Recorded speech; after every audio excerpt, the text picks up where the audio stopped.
Do you want to learn how to overcome failure in real estate? Stick around because this episode we are talking about 5 tips that you can use as a real estate agent to overcome failure.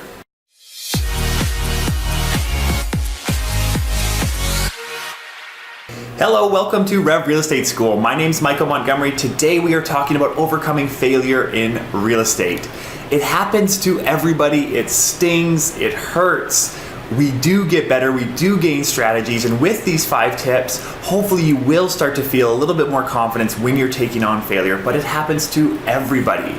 And it can hurt a little bit more in the real estate industry, specifically because we can have a lot of income tied in to one specific deal or one listing. So losing that client or losing that listing can feel a little bit more challenging because A, it hurts, but B, there's also quite a bit of income that's tied into it. So let's jump into 5 strategies that you can use to overcome failure in real estate. Number 1 is it just feels sometimes like it's only happening to us. We look out, we see our other real estate agents in the industry putting signs up, or we look at their Instagram and we see them putting buyers into homes, and we don't think about the fact that they're all dealing with this as well.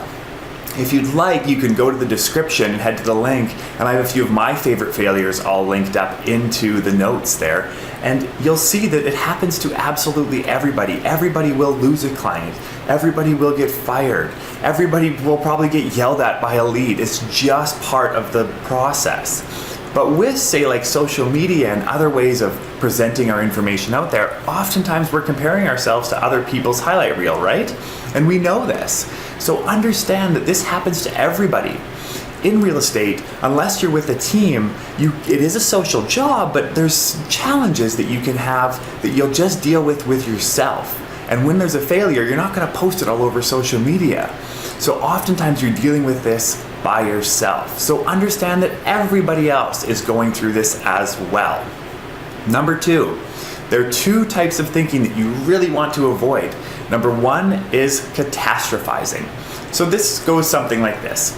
You lose a listing and then you're a bad real estate agent because you lost the listing. And because of that, you're going to have to take another job, but you don't have any other skills or nothing else pays enough. So you're going to be living out of your car begging for money. So you've gone from losing a listing to begging for money. And this is catastrophizing. You're taking something and it's just spiraling out of control down. The next one is rumination. So like with the first point, if you are spending some time, you spend a lot of time in front of your computer, there's a lot of real estate that you do spend time on your own, sometimes that's where these rumination thoughts can come in, where we're thinking about the negative aspect and it's just on replay in our mind. If those things are happening, then you do want to stop it right in its tracks. And what I'd recommend is cognitive behavioral therapy, CBT. Now, I'm no expert on this, but it works very, very well because oftentimes what happens is something happens to us and then we have an automatic thought. But instead, what you can do is something's going to happen. We're going to lose listings. That's going to happen.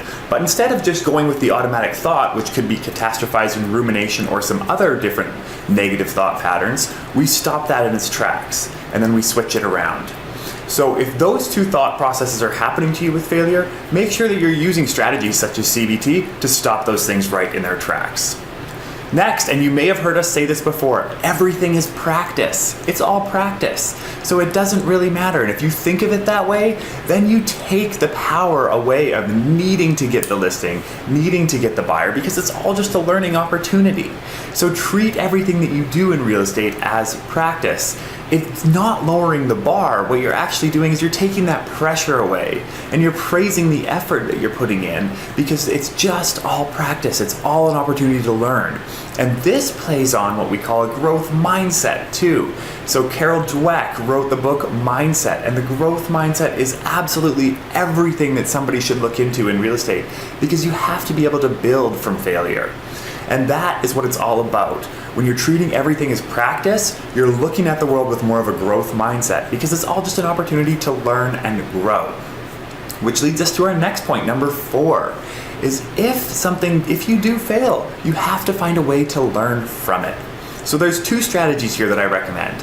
Number 1 is the debrief. So after something happens, if you've lost the client or lost the deal, coming back down, spending some time on your own, and asking yourself those challenging questions, right? Why did this happen? What could I do differently next time? How can I be more prepared?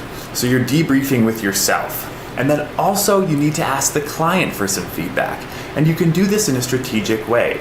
Sometimes we feel hurt, or we may even feel angry towards the client, so we don't want to reach out to them. But this can be one of the most beneficial things. And if the client is interviewing, say, 4 or 5 agents, and they choose one, and it's not necessarily you, but you're the one that asks for feedback, what are the chances that if that listing does expire, that they could come back to you? Pretty good. So make sure you're asking for feedback. And you can do it in a very simple manner, such as, I'm always trying to improve, so if there's any feedback that you might have, I would be more than happy to hear about it. And that sort of thing. So you're just getting their thoughts, and then you can also take that back to you and debrief with it. Number 5, and my favorite, is use this as an opportunity to become anti-fragile. So anti-fragility, this concept of anti-fragility is basically when a stressor happens, when there's a challenge, you actually become stronger. It's not just about being fully resilient and being like a steel brick wall and something that hits it just doesn't do any damage. It's about when something does hit it, it becomes stronger. And you can think of it like working out. So when you work out and you do weightlifting, you tear down your muscles. And then from there, when you rest, they actually grow back stronger. So treat failure as an opportunity to practice becoming anti-fragile. So because of that pain, that stress that you felt, see if you can switch your mindset, and it's a mindset switch to become anti-fragile and to become stronger from the stress that you feel. Thank you so much for watching this video. If it's bringing value, please consider subscribing. Thanks again. We'll see you in the next lesson.